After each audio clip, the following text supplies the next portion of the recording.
नमस्कार दोस्तों, कैसे हैं आप सभी। आज की कहानी का शीर्षक है उस मुंडेर पर अब धूप नहीं। प्यारी दीदिया प्रणाम। तुम्हारा आशीष ही तो मेरे लिए हमेशा सुरक्षा कवच रहा है। मुझसे नाराज होना। 5 वर्षों के बाद अमेरिका से कुछ दिनों के लिए आई और चाहकर भी तुमसे मिल नहीं पाई। तुम्हारी अस्वस्थता और मेरी व्यस्तता से हमारे मिलने में बाधा आई और मैं विकल होकर वापस लौट आने पर मजबूर हो गई। पर अपने साथ मायूसी की पोटली भी समेट लाई हूँ। उस पोटली में ऐसा बहुत कुछ है जो तुमसे बांटना चाहती हूँ, क्योंकि तुम्हारे सिवा कोई उसे समझेगा ही नहीं। अंशुमान तुरंत भूतकाल को भूलने की सलाह दे डालेंगे और मेरे अमेरिकन बच्चे मुझे इमोशनल फूल की पदवी दे देंगे। तुम ही समझोगी मेरी पीड़ा। मैं जानती हूँ माँ के बाद जो रिश्ता मन के सबसे निकट होता है वो बहन ही तो है ना। मेरा खत पाकर आश्चर्य हो रहा होगा ना। कैसी है तुम्हारी बहन? आज के इस तेज रफ्तार वाले दौर में जहाँ पल भर में लोग मोबाइल से दुनिया जहान की बातें कर लेते हैं, 7 समंदर पार से भी, ऐसे में मैं कागज़ और कलम का सहारा क्यों ले रही हूँ? सच कहती हूँ बोलकर मन की पीड़ा का भार हल्का करने की अपेक्षा शब्दों को कागज़ में उतारकर हृदय का भार हल्का कर लेना ज़्यादा सुकून देता है, ऐसा मुझे लगता है। तुमसे हजारों मील की दूरी पर बैठी हूँ मैं। ऐसे में क्या फ़ोन पर मुझे सुनकर मेरे मन की अच्छी तरह पढ़ पाओगी दीदिया? हम दोनों बहनें जब हॉस्टल में रहती थी तो माँ कैसे हमारे खतों से हमारे दुख दर्द जान लिया करती थी। क्या आज मोबाइल पर बच्चों के कॉल आने पर उनकी बोली से हम कुछ समझ पाते हैं? कहाँ है अब भावनाएं, संवेदनाएं? Hi bye, good night, I am okay, don't take tension, take it easy, take care जैसे वाक्य सब कुछ स्वयं में ही समेट लेते हैं और हमारे प्रश्न अनुत्तरित ही रह जाते हैं। लिखे गए शब्द अमूल्य निधि होते हैं दीदिया, मन का दर्पण। जब से लौटी हूँ तभी से मन भारी भारी सा है। जिस घर में वर्षों गुजारे, गुड्डे गुड़ियों का बिहार रचाया, तुम संग लड़ी रूठी हंसी बोली, भाइयों के साथ न जाने कितने मासूम और प्यारे बचपन के लम्हे गुजारे, लड़ाई झगड़े किए, लगता ही नहीं वो घर अब अपना है। दीवारें तक पराई लगने लगी हैं। वहाँ जाकर ही पता चला कि बड़े भैया से जीजा जी की किसी बात पर अनबन हो गई है। मारपीट तक की नौबत आ गई थी और 4 साल से बोलचाल आना जाना सब बंद है। सुनकर सन रह गई। माना जीजाजी और भैया की नहीं बनी, पर तुम दीदिया, तुम कैसे भैया से रूठ गई और कैसे भैया तुमसे 4 साल बिना मिले बिना बोले रह पाए? तुम दोनों की तरफ से रिश्तों की खाई पाटने का प्रयास क्यों नहीं किया गया? बचपन का मीठा रिश्ता क्यों उम्र के इस पड़ाव में टूट कर बिखर गया? 5 दिन मायके में रही, जहां मम्मी और पापा की मौत का सन्नाटा हर कोने में व्याप्त है, जहां आंगन की एक छोटी सी कोठरी में जीवन के अंतिम दिन काट रही बूढ़ी दादी की पीड़ा भी कोने कोने से छलकती लगी। सच कहती हूँ, हृदय वेदना से असहाय भार से फटने लगा और आंगन के एक कोने में उस मर्तबान के कई टुकड़े देखे जिसको माँ किसी को भी छूने नहीं देती थी। याद है ना वो शीशे का नक्काशीदार मर्तबान? एक बार दीदी ने अचार निकाल लिया था तो कितना कोहराम मच गया था। साल भर का अचार इसमें सहेज कर रखती हूँ माँ जी। अगर मर्तबान हाथ से फिसलकर टूट जाता तो माँ बार बार मर्तबान को सहेजती, असहज हो उठती। आज दादी भी उस घर में उसी मर्तबान की तरह पड़ी है।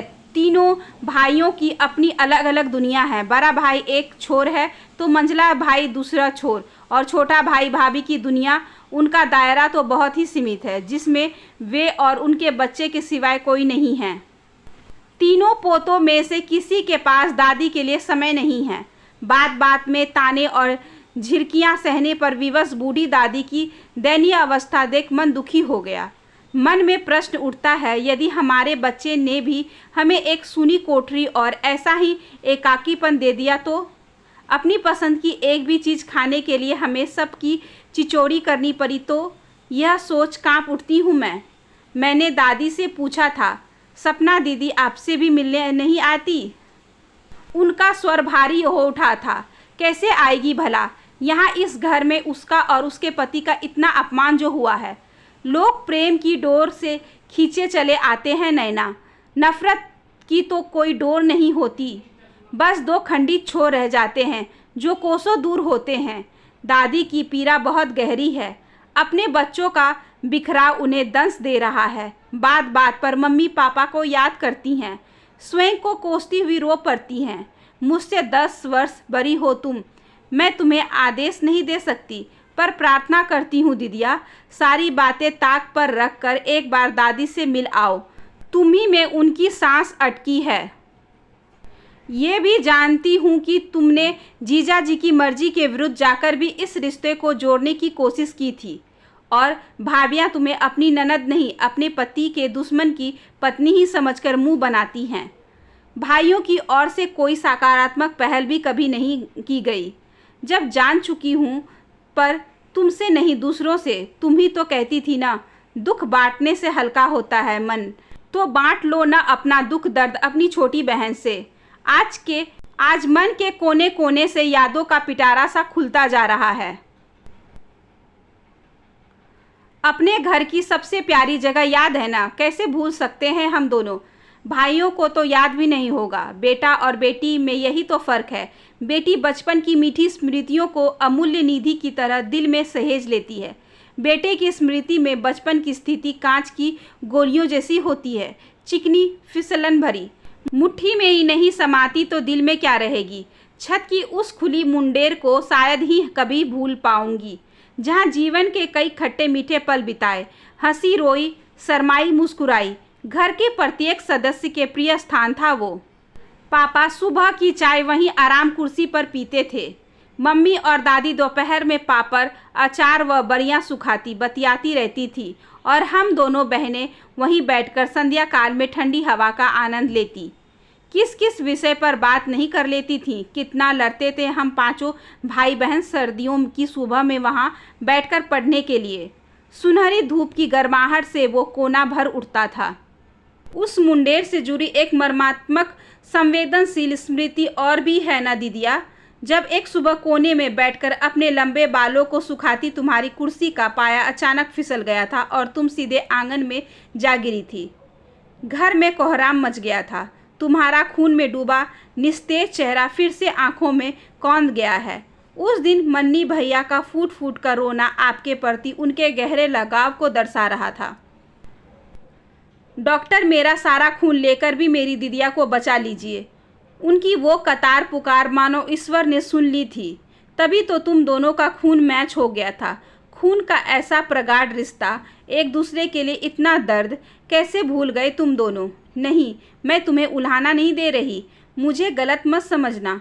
तुम्ही ने तो मुझे रिश्तों का मर्म समझाया था ना। मेरे जैसी नकचढ़ी लड़की भी आज तुम्हारे ही कारण ससुराल में सुखी है।